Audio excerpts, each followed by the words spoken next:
El curso básico de investigación en salud. Continuamos con el siguiente tema, que es tipos de estudio o diseño de estudios.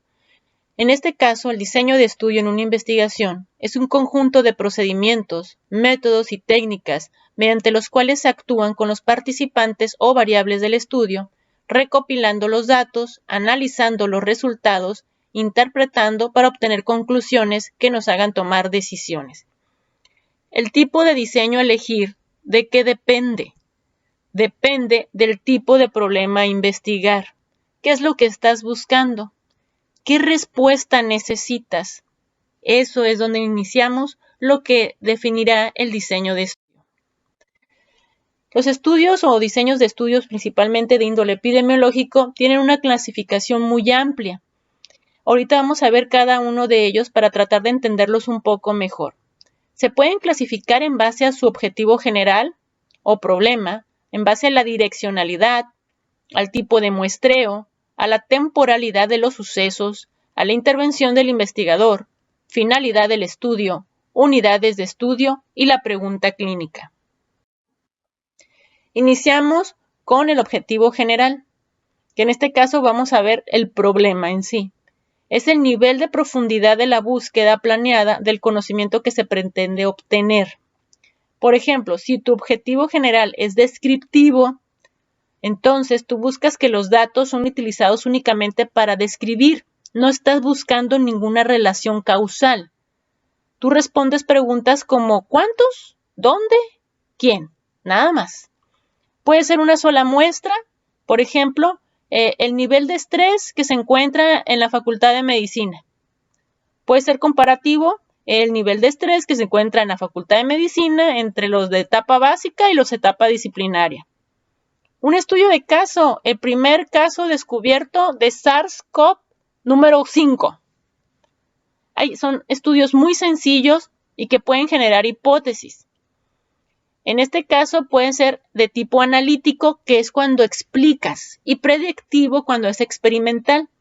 En el analítico, aquí puedes evaluar una relación muy sencilla entre el factor y el efecto, tratan de explicar la relación entre las variables y respondes preguntas de por qué y cómo, y utilizas mucho medidas estadísticas muy sencillas, como las frecuencias.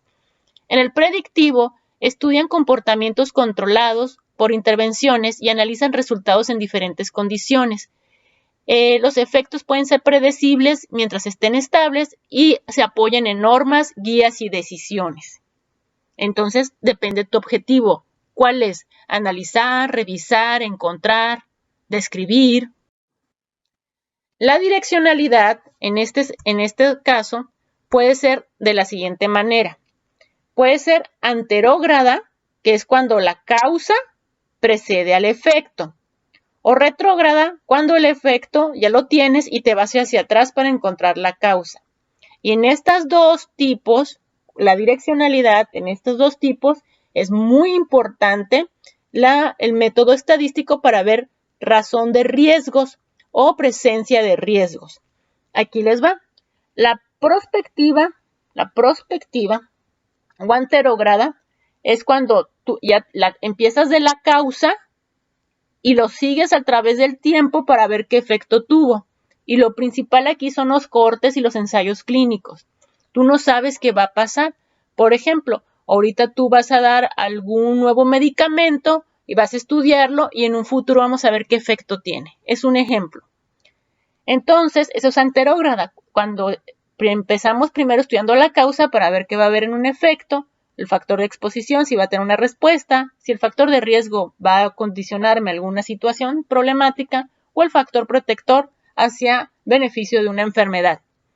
Y cuando es al revés, ya tengo la enfermedad, pero no sé qué la causó, por ejemplo. Ok, vamos a imaginar SARS-CoV-2, por poner otro ejemplo. Ya lo tengo, pero vámonos hacia atrás. ¿Qué lo ocasionó?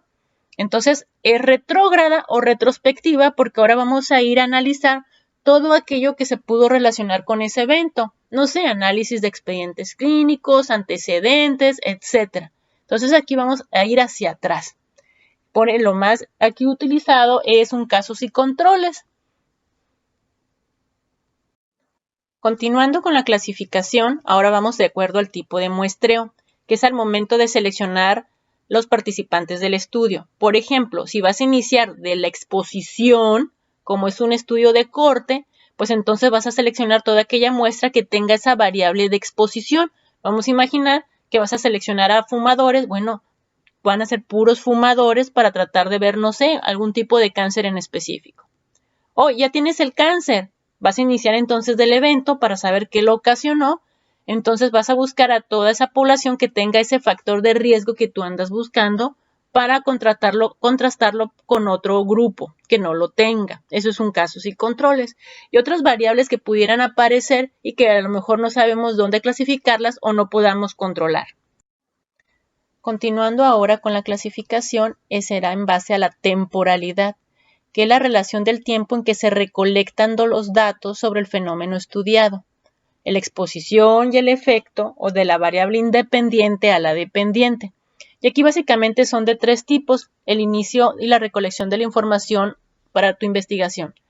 Puede ser mixto cuando ya pasó la exposición, pero sigues teniendo el efecto. Por ejemplo, la rickettsiosis. Seguimos teniendo casos de rickettsiosis, pero ¿qué fue realmente lo que pasó en ese tiempo? O sigue pasando, ¿no? El concurrente es algo agudo, o sea, en este momento lo tienes, en este momento estás investigando, sería, por ejemplo, un brote de infecciones nosocomiales, ahorita, en este instante, es algo agudo. Ya el histórico es algo que ya cerró, pero sin embargo quieres hacer la investigación para definir claramente qué sucedió. Vamos a imaginar que tú deseas saber por qué el Viagra ocasionó infartos agudos al miocardio. Ya se suspendió el Viagra, pero quieres saber qué fue lo que sucedió. Eso es un histórico. También continuando con ello, tenemos dos tipos de estudios: los transversales y los longitudinales. Los transversales, que son los estudios más nobles, los más rápidos, los más sencillos, los más fáciles y los que yo les recomiendo a todos ustedes que durante su formación ahorita en el servicio social o en el internado, ustedes accedan a estudios así de tipo transversal, porque tienen la nobleza estos estudios de poder ser tanto descriptivos como analíticos y realmente bien hechos nos dan una información invaluable. Los transversales se recolectan en el mismo periodo, en este momento. Todas las variables se miden en el mismo momento. Aquí no buscas causalidad, aquí te da la prevalencia, que es un porcentaje del evento que estás buscando o que te importa. Son descriptivos y es como una foto de lo que está sucediendo. Los longitudinales obviamente son los mejores estudios porque en ellos llevas el control y la aleatorización y muchas situaciones metodológicas. Pero el problema de los longitudinales es que son a largo plazo. Y volviendo ahorita a lo que ustedes están estudiando y por el tiempo que van a estar, yo les sigo recomendando los transversales. Los longitudinales se recolectan a través del tiempo. Todas las variables se van midiendo en un periodo, por eso hay mayor control. Aquí puede haber inferencia estadística, métodos estadísticos muy específicos y de gran validez. Son analíticos el 100% y es como una película, entonces esta película puede tener varias fotos, ¿están de acuerdo? Porque en el tiempo puedes hacer varios cortes. Entonces, ¿qué significa eso? Que un longitudinal, de ahí pueden derivar varios transversales. Según las unidades de estudio, aquí es muy sencillo, hay de dos. O son de tipo individual, cuando tú vas a estudiar a una sola persona o por ejemplo, un estudio de caso. O grupales, y aquí ya entran todos, ¿no? Casos y controles, cortes, experimentales, etc. Según la pregunta clínica, ¿tu pregunta es en base a diagnóstico? Pues haz pruebas de diagnóstico o estudios de corte a largo plazo. Tu pregunta es de pronóstico, ¿cómo le va a ir? ¿Qué le va a pasar? Pues haz cortes, casos y controles y transversales. ¿Quieres saber qué lo causó? Etiología o daño. Ensayos clínicos son obviamente el primero que se debería de hacer, pero bien, por recursos y tiempos, se pueden hacer cortes, casos y controles o bien transversales. Recuerden, la nobleza del transversal bien hecho nos da mucha información y nos da pie a demás investigaciones. o quieres ver los efectos de un tratamiento. Es ensayo clínico aleatorizado, cortes, casos y controles y transversales. Según la finalidad del estudio, se pueden dividir los diseños epidemiológicos en dos tipos: observacional, cuando nosotros no metemos mano en nada, no intervenimos como investigadores, y que el observacional se puede dividir en descriptivos y analíticos. Y el otro es el experimental, cuando tú como investigador haces una intervención, y ellos son 100% analíticos. Ahora trataré de describirles de una manera visual muy sencilla la anatomía de métodos de investigación. Los métodos de investigación a la gran mayoría del personal de salud no nos gusta porque es muy riguroso en llevar a cabo esto, pues. Pero voy a tratar de explicárselos de una manera muy sencilla para que vean que cada paso que se realiza tiene su propósito y su finalidad. El método epidemiológico es una aplicación particular del método científico. Todo iniciamos con la situación actual del conocimiento. Por ejemplo, vamos a hablar, esto es un ejemplo burdo, de los ovnis. ¿Ok? O sea, esto es lo que nosotros sabemos de los ovnis. Vamos a plantear un problema. ¿Realmente existen? ¿Cuál es el objetivo? Conocer su existencia. El marco teórico es aquel que sustenta el conocimiento del que tú estás partiendo. Esto es lo que yo sé de los ovnis. Pues que no hay pruebas, o que sí hay pruebas, etc. Y esta es la realidad que enfrentamos en la actualidad. No, pues no hay acceso a ningún documento oficial que me diga si existen o no existen estos seres fuera de nuestro planeta. Ok, eso es una epidemiología descriptiva. Pero si ustedes empiezan a autorreflexionar y generar respuestas a esas preguntas que ustedes se plantearon del conocimiento previo, por ejemplo, ¿existirán ovnis? Mi hipótesis diría, sí existen ovnis, pero los cuales se encuentran escondidos fuera de la visión de los seres humanos. Es un decir, ¿no? ¿Ok? Vamos a comprobar esa teoría en la búsqueda de variables y hay que contrastarlas a través de un método estadístico. Porque si no los podemos evidenciar físicamente, hay que hacer entonces las ciencias de las matemáticas, con la planeación de los datos, la recolección de los mismos, la organización, generar gráficas, resúmenes, analizarlos de manera consciente, hacer conclusiones y tomar decisiones. El método estadístico en las siguientes clases lo revisaremos más a fondo, pero todo ello nos va a generar una visión de un nuevo conocimiento. Haya sido estadísticamente significativo o no lo haya sido, nos va a generar algo nuevo de nuestra investigación, lo cual vamos en total un método científico. Y vamos a imaginar que yo comprobé estadísticamente que sí había ovnis. Bueno, ya voy a partir entonces de otro conocimiento nuevo que generé por mi investigación.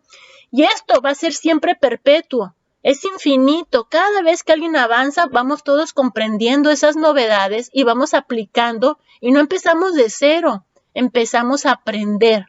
Y los conocimientos se difunden, se pueden contrastar, se pueden debatir, pero todo el mundo tenemos de dónde partir.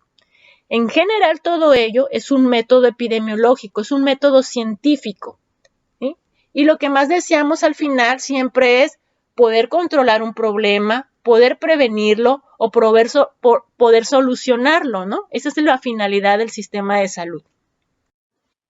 En cuanto a la intervención del investigador, que es el control de los factores del estudio, aquí vamos a ver lo siguiente. En los estudios observacionales, su nombre lo dicen, observan, tú no intervienes, tú nada más describes y analizas lo que está sucediendo a tu alrededor, pudiendo generar una hipótesis al final o una decisión. El investigador adquiere información por medio de la observación y registra los fenómenos. Aquí el investigador no se involucra. La mayoría de las investigaciones en primer nivel de atención y en salud pública son de tipo observacional. El experimental, aquí el investigador interviene de manera intencionada para poder tener un mejor control de sus variables y lo utilizamos mucho, por ejemplo, en ensayos clínicos para poder dar entre un placebo y un fármaco y poder obtener un resultado. Este es un cuadrito que creo que les puede ayudar. Aquí vamos a empezar por lo más importante. A ver, ¿Existe intervención del investigador, sí o no? No existe. Ok, entonces es un estudio observacional.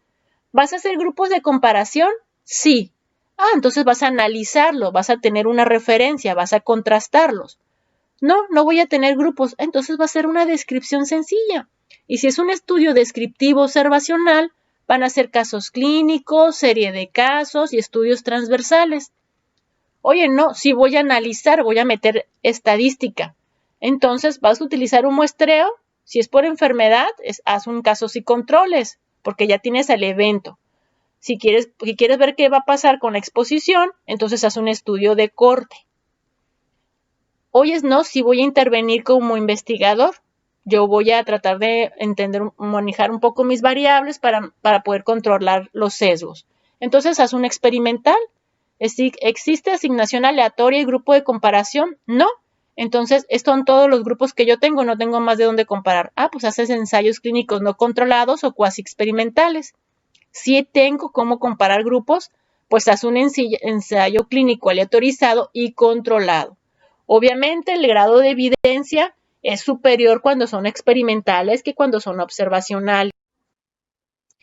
En esta es una gran reflexión la que debemos de hacer en este momento.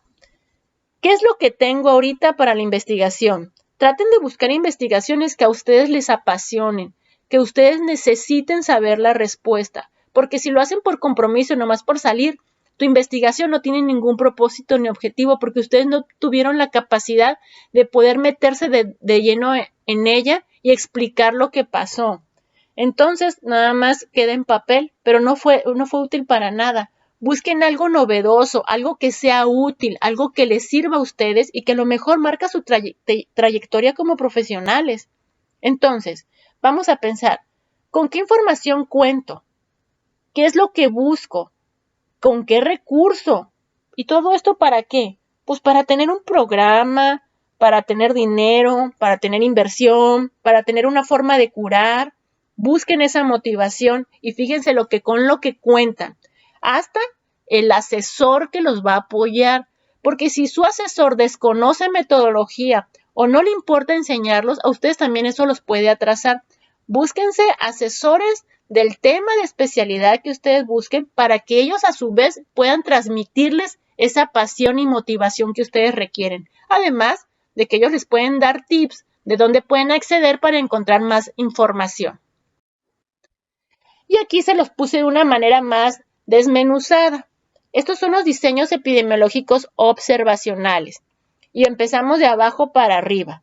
Los ecológicos son el fundamento de todas las investigaciones. Ecológicos, o se le conoce como de correlación o conglomerados, aquí la base poblacional es la población en sí, no busca un individuo, es en todo tipo. Aquí no hay asignación de la exposición. Acuérdense que en los observacionales el investigador no interviene. Aquí vamos a hacer una recolección en ese instante, es un transversal, es retrospectivo, parte de poblaciones y sus medidas son de correlaciones. Cuando eso tenga que ver, uno de los principales ejemplos en los ecológicos son, por ejemplo, las bases de mortalidad. Y luego continuamos con los transversales, que sigo insistiendo son los mejores estudios en los que ustedes pueden acceder en estos momentos. En transversal también se le conocen como de prevalencia o de encuesta. Aquí sí valoras individuos, no hay intervención del investigador, son transversales, son retrospectivos, buscas al evento y las medidas que vas a obtener son las de frecuencia, prevalencia como porcentajes o medidas de asociación bajas. En los transversales son muy útiles para la planificación sanitaria y carecen de direccionalidad, no hay causa-efecto. Casos y controles también se le conoce como casos y testigos. Aquí ves individuos, son longitudinales o transversales, son muy nobles en lo que es la temporalización. Son retrospectivos, buscan un evento y aquí hay una asociación de causal por medios estadísticos de razones de momios, por ejemplo. El casos y controles puede estudiar varios factores de exposición y es ideal para enfermedades raras, pero es difícil establecer la secuencia entre la causa y efecto y hay muchos sesgos en la selección de la información. El corte Es el top de los estudios observacionales. Es un estudio largo. Es más, puede pasar muchos años e incluso sin terminarse el estudio, ¿no? Como es el de Flanagan, que tiene más de 30 años y continúa. Pero de este estudio de cortes pueden salir muchos otros estudios, pueden derivarse en transversales o casos y controles o muchos más. También se le conoce como el estudio de seguimiento de individuos, es longitudinal, prospectivo, parte de la exposición y las medidas que da son las incidencias, o sea, casos nuevos, y medidas de asociación con un alto índice estadístico. Entonces, los observacionales en su análisis se dividen en dos, pueden ser descriptivos sencillos o analíticos. Si vas a hacer un analítico en forma, vas a partir de un estudio de corte, casos y controles o transversales comparativos. Y si va a ser un descriptivo, va a ser transversales, encuestas o ecológicos. Si ustedes pueden observar, los transversales son tan nobles que pueden tener su método estadístico, puede ser tanto analítico como descriptivo. Por ello, la ventaja de los mismos. Los diseños epidemiológicos experimentales, estos son los que tienen una mayor confiabilidad por el control de variables, su método estadístico y su metodología de investigación. En ellos, la intervención del investigador es muy importante. Y tenemos, por ejemplo, los ensayos clínicos. El ensayo clínico es el método epidemiológico más riguroso para comprobar hipótesis. Parte de pacientes, es longitudinal y es predictivo. Por ejemplo, es cuando vamos a aplicar nuevos medicamentos. Otro ejemplo son los ensayos de campo. Estas unidad de estudio son de personas sanas, es aleatorizado, longitudinal y es predictivo. Son personas sanas y el objetivo del estudio es prevenir la aparición de enfermedades que puedan ocurrir con una frecuencia relativamente baja. Los ensayos de campo suelen ser una tarea enorme que implica consideraciones logísticas y financieras importantes.